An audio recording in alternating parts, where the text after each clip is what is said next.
The most famous reindeer of all. Just Rudolph the red-nosed reindeer had a very shiny nose. And if you ever saw it, Guys, welcome back to my channel. It is your girl Paige, and yes, the title is correct. It is Q&A time. So I'm going to be answering all the questions that you guys commented and asked me. So let's get started. Okay, so one of the questions that was asked was, is trucking hard? Or is CDL school hard, or something like that? I forgot what she said, but I'm gonna tell you this. Yeah, it's hard. It's hard. Anything is going to be hard when you don't know how to do it. So it's hard, but once you learn how to do it, it'll be worth it at the end. So all I have to say is don't give up, because I was really close to giving up, and I'm very glad that I did not give up, because even on my bad days, I'm still grateful for where I am today. Okay, so the next question was, have I considered team driving with my husband? And the answer to that is yes. We plan on team driving. We've found the company, and we're gonna do it for a short period of time. It's not gonna be nothing set in stone, not right now, because we have small children. But yeah, I'm not gonna go into too many details, but when that time comes, I'm going to be vlogging it. I'm gonna show you guys the process, all of that. So get ready for that. Advice on someone planning on getting their CDL. Stay focused. I hope that you have a great trainer and a great CDL teacher, because my husband, when he went to CDL school, he didn't have the best trainer. When I went to CDL school, I had a really good trainer.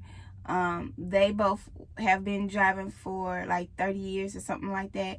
I mean, I had my moments, with them, but for the most part, where I am today, yeah, I had really good trainers. And I'm very grateful for that experience. So, but yeah, I hope that you have a great trainer. Stay focused, listen, and soak everything in. Like, I know, like, in CDL school, the adrenaline rush of like getting your CDLs and trying to learn all of this can be a lot, but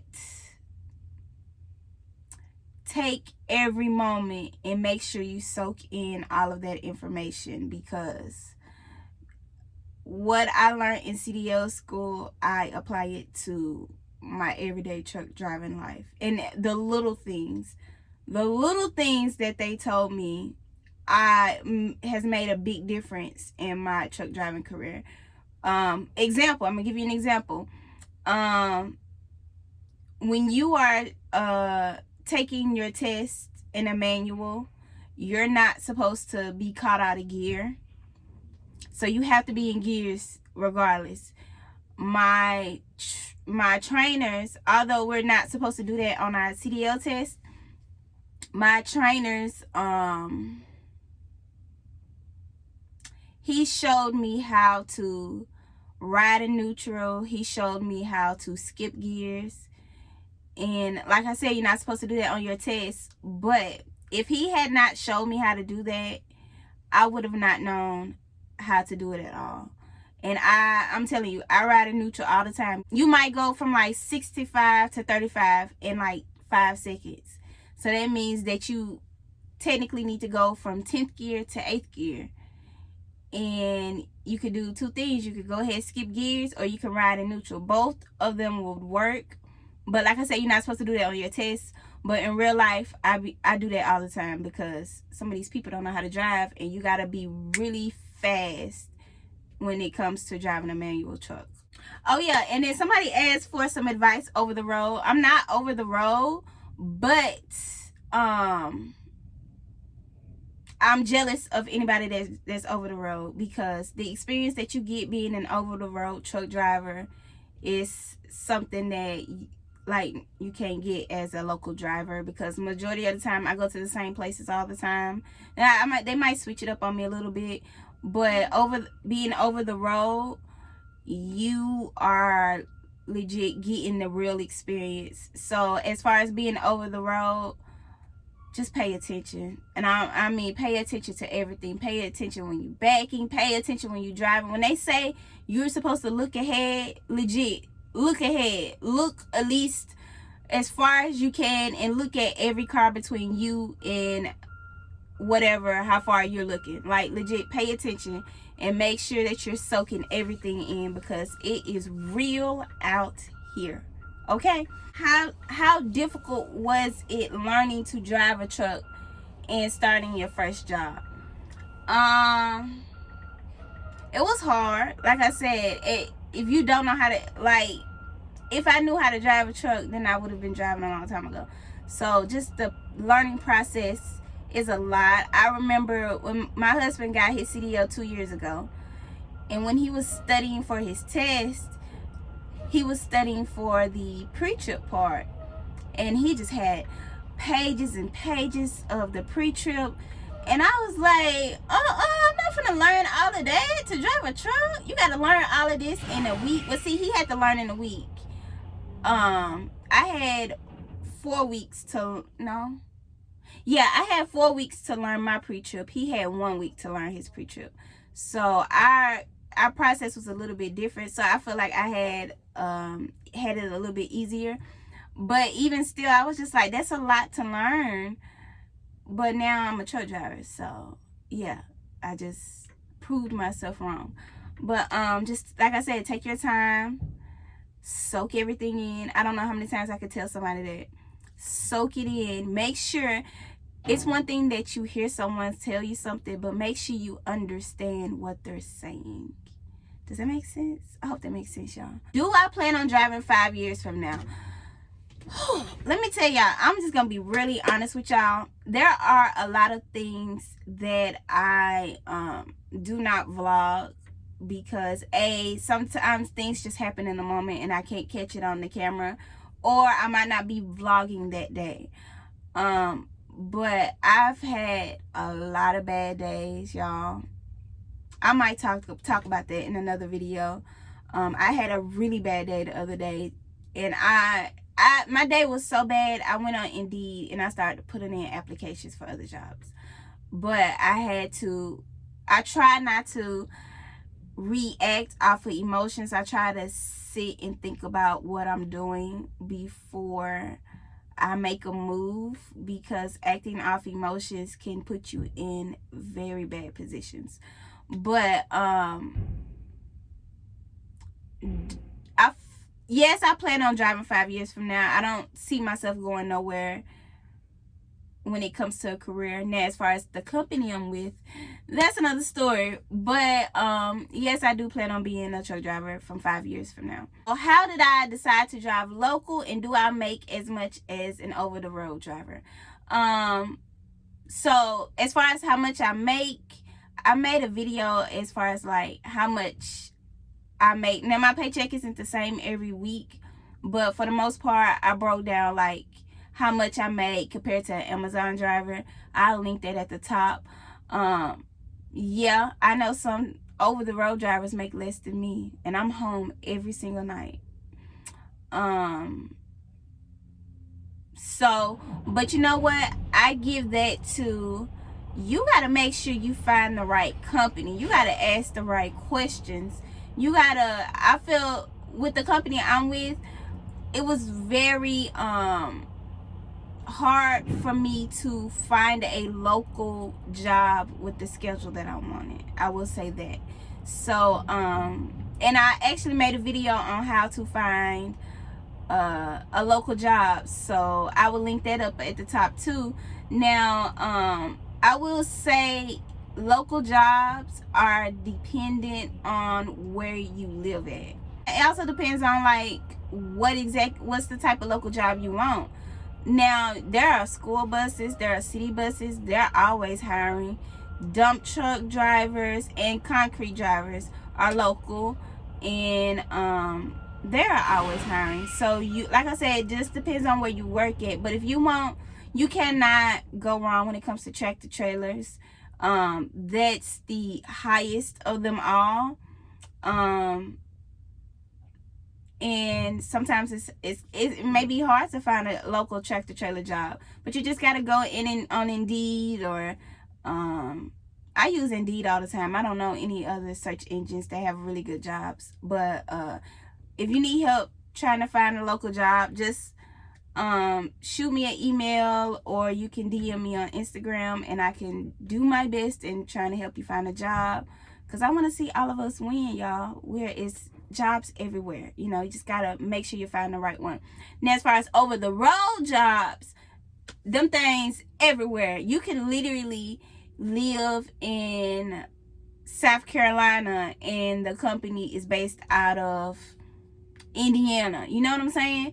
And you can still work that job. They just might let you, they might have a terminal that's close to you, or they might let you take your truck home, as long as you got, you know, space. Or sometimes there are places where you can park your truck and trailer.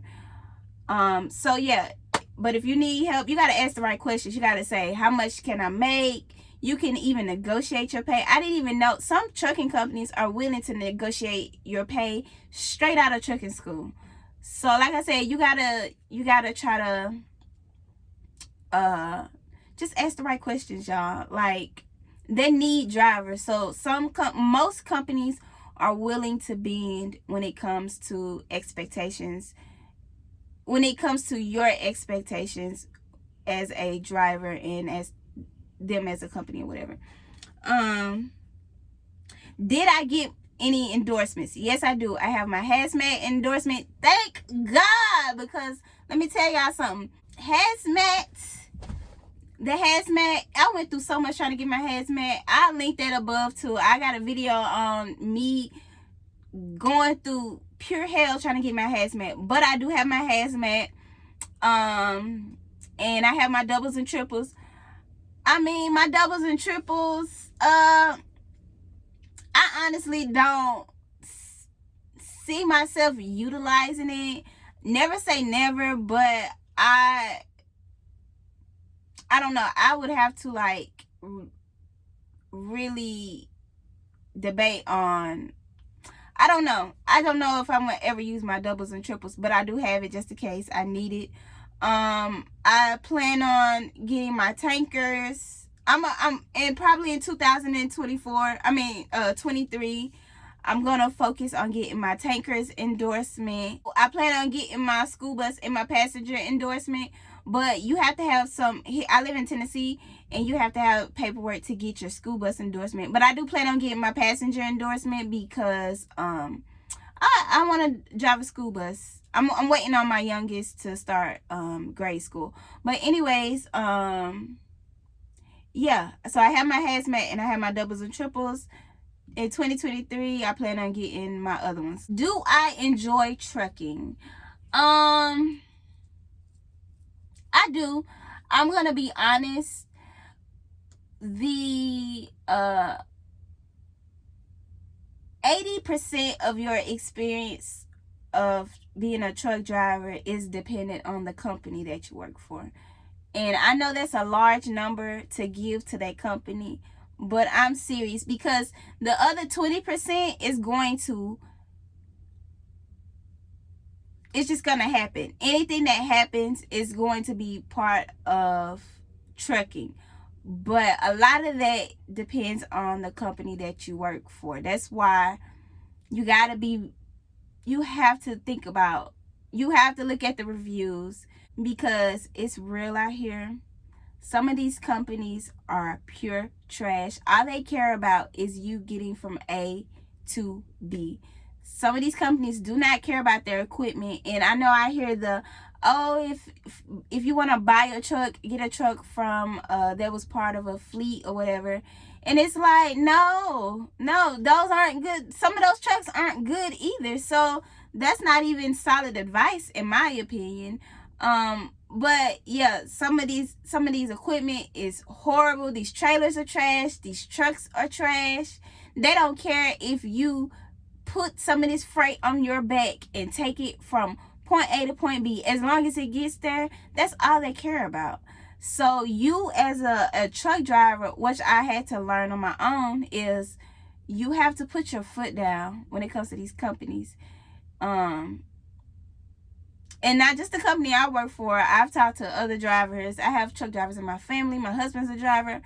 And I hear everyone's experience and opinion when it comes to some of these companies. And they're all the same. A lot of these companies do not care about the employees. Someone commented and asked me, how do you apply at Amazon? I'm assuming as far as a delivery driver. Now, Amazon, all of the vans look the same, right? But those vans are leased out to companies, and they have their own Amazon delivery service partner program or whatever. Okay. So first thing is, all thing you really pretty much have to do is type in Amazon DSP into Indeed and look at the like the area that you live in. Usually there are a lot of DSPs. DSP is delivery service partner, basically the company. Let me tell you this. Amazon DSPs are usually owned by an individual, like a regular person. And only thing you need is like around $10,000 to start your own DSP. These companies do not, they do not have, a lot of them do not have a lot of organization skills. All they see is a money grab and hoping that people apply. So, for example, the DSP that I used to work for, they're no longer in business because they had a lot of bad money issues and they were just doing bad business, and they ended up having to file bankrupt and go out of business. Y'all see that truck next to me? They ended up having to file bankrupt and go out of business, and they lost a lot of money. And the guy that owned the DSP, he was a really nice guy, but he was too nice and he let people run over him, and he ended up having to file bankrupt for his business. So my honest opinion is, honey, I wouldn't even suggest to go to Amazon. But if you want to go, just type in Amazon DSP into Indeed, put your city and state, and hope for the best. Now, a lot of DSPs have reviews on Indeed, as far as like the employees saying if they liked it or not. I left my review for my DSP, and I was very honest. Obviously, they weren't the best if they're out of business now. So, yeah. Good luck, girl. Good luck. Do I prefer truck driving over Amazon Pay? Absolutely. Let me tell you something about truck driving. All I do is hook my trailer and my truck up together, and I check my seal on the back of my truck. I drive to my location. I get out my truck. I open my doors. I bag my truck up, and I sit there. They unload my truck. They load my truck up. I get my paperwork. I sign, and I'm on my way. I know when I worked for Amazon, I got in and out I had around 200 to 220 stops a day. So that means I was getting in and out of my van 220 times a day. I can't afford all that movement. I'm too little for that. That's too much. That's just too much. So if you like being physical and you like working out, then Amazon is probably the job for you. But if you lazy like mwah, then truck driving is for you, okay? It is not intimidating at all. This is a long truck, but I promise you, and I've said this in my other videos, and I'm gonna say it in this video, I'm 100 pounds soaking wet. If I can drive this, anybody can drive this. Truck driving has nothing to do with your height. Well, it does kind of have something to do with your height, but they have, I know there's a girl on TikTok and Instagram, she's like 4'9", and she's a truck driver. So you can still be short and drive a truck, okay? You can still be skinny and drive a truck. You can be fat and drive a truck. You can be tall and drive a truck. Driving a truck has nothing to do with your size. Driving a truck has to do with your skills. And that's why I emphasize paying attention and make sure that you understand what you are learning. Not just listening. Understand what you are learning, okay? Because truck driving has nothing to do with your size. It has to do with skills, okay? And if you understand what you're learning, then that means that you are developing skills. Come on, people. How do I remember my pre-trip? For the most part, when it came to my pre-trip, I did a video on that too. I'll link that at the top. But for the most part, when it comes to pre-trip, just break each section, like just divide it by sections, and learn it section by section. And the thing about it is, for the most part, your drive wheels or your back wheels of your truck are the exact same as the wheels on the trailer. I think the only difference is the wheels on the trailer have a torque arm. Y'all, I ain't really read it. I ain't studied. I mean, I haven't really thought about my pre-trip in a really long time.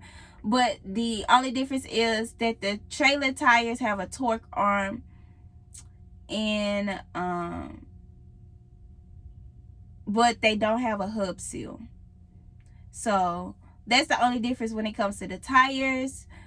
The engine compartment is probably the easiest out of everything. I know that sounds weird, but the engine compartment, because it legit has like, I think about 6 or 7 different parts of the engine that you at least need to know. Like, you don't gotta legit touch it, but just know that it's in that area, okay? So I think you got 6 or 7 different parts of the engine, and majority of if it's plastic, if it's hard, then it's bent, broken, or cracked. And if it's a belt or a hose, it's abrasions, bulges, or cuts. That's it, okay? Window, hard, bent, broken, or cracked. Now the inside inspection is a little bit tedious, and then the air brakes test is a little bit tedious, but you, like I said, break it up in sections.